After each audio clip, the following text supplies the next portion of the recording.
Let's begin with an uncomfortable reality that almost no one in Washington is willing to say publicly. Climate agreements were never free. Every one of them carried a cost. What you're witnessing right now, the relocation of industry from Europe to the United States, looks like a victory. It looks like success. It looks exactly like what Trump promised when he signed those withdrawal orders. Fox News is calling it a new American manufacturing boom. CNBC is flashing charts showing foreign investment pouring into the Gulf Coast. The stock market is celebrating. Defense contractors are surging. Energy companies are soaring. Industrial real estate in Texas has jumped 40% in just 18 months. Investors are euphoric.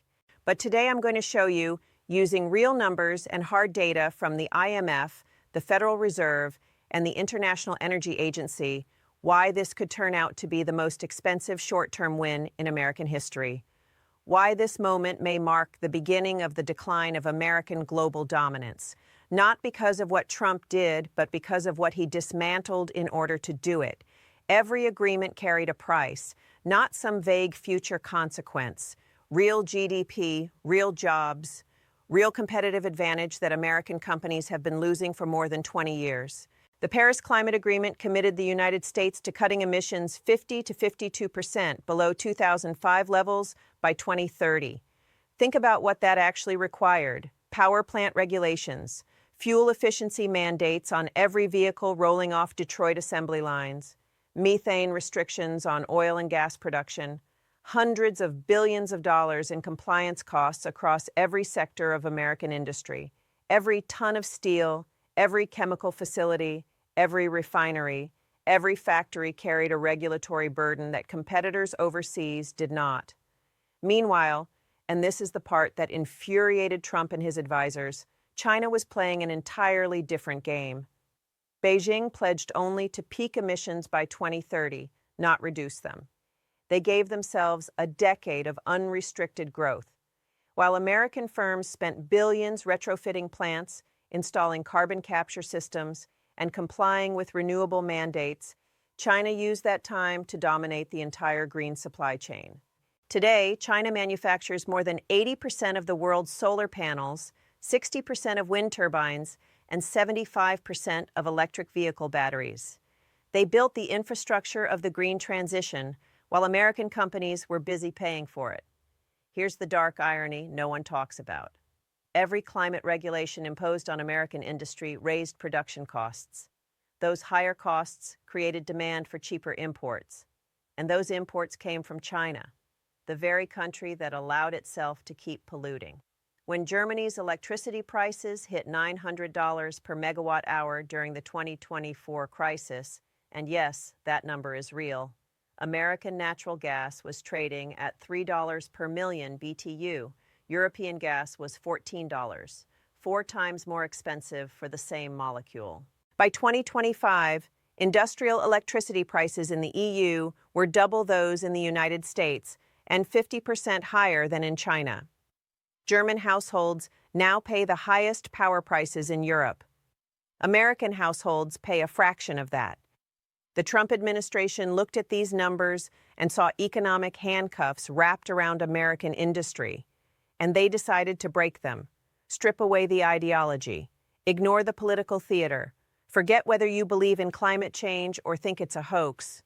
Just look at the numbers.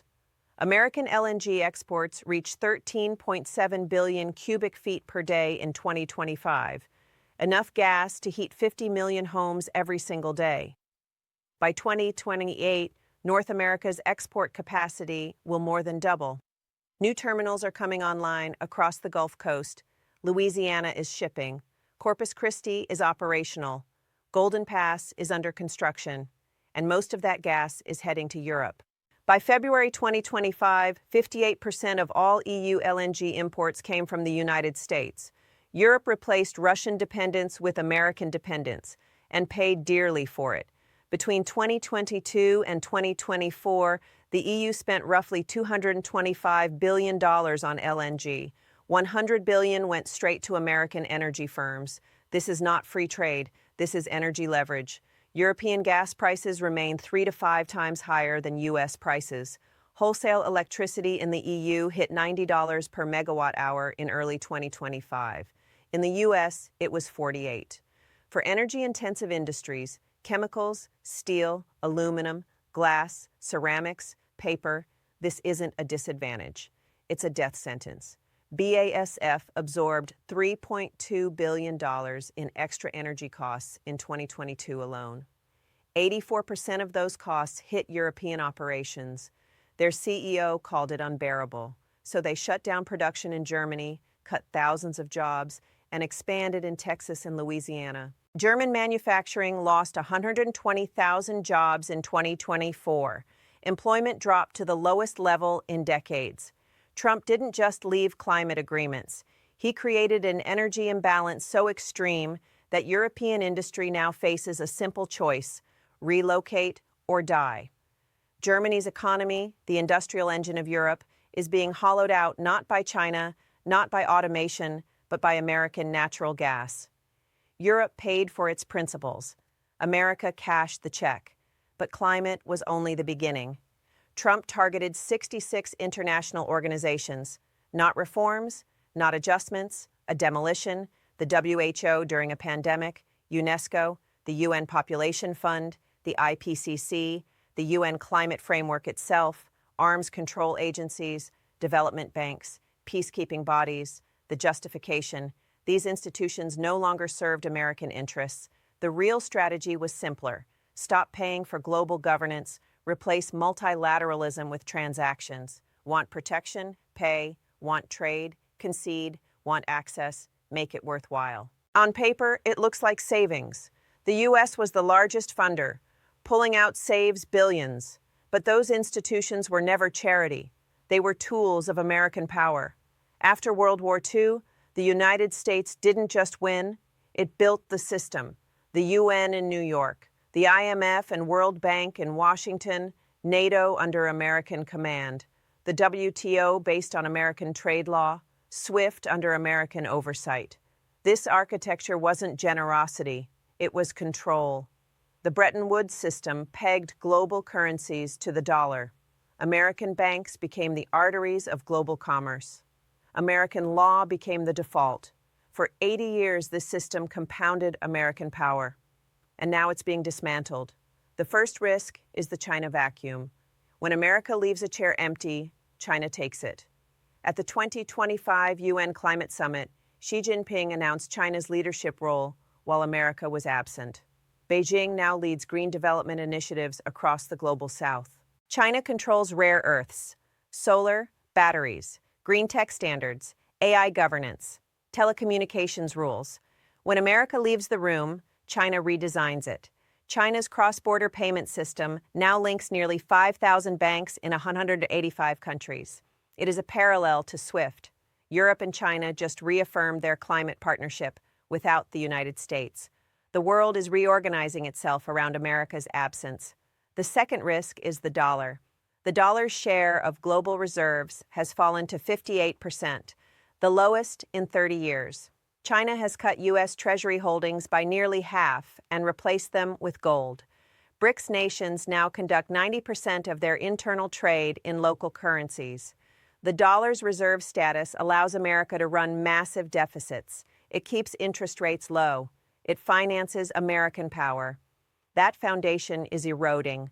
The third risk is allies. Europe is building its own army. Germany is rearming. Japan, South Korea, and Australia are hedging. When a partner becomes unpredictable, it becomes a liability. The fourth risk is a world without rules. If treaties collapse, power replaces law. Shipping lanes become contested. Supply chains fracture. Investment freezes. The rules-based system was expensive, but cheaper than chaos. Trump may make America richer in the short term. Cheap energy, factories returning, jobs growing. But America became a superpower by building a system that made its dominance seem natural and permanent. That system took 80 years to build, and it is now being spent. Empires don't fall because of enemies. They fall because they abandon the systems that made them powerful. Rome didn't fall to barbarians. It fell because Romans stopped maintaining their empire. Is cheap gasoline worth the loss of global dominance? That's the trade being made right now. The factories are real, the jobs are real, the profits are real. But so is the world being built without American leadership. And once that power is gone, it cannot be bought back. Not for any price.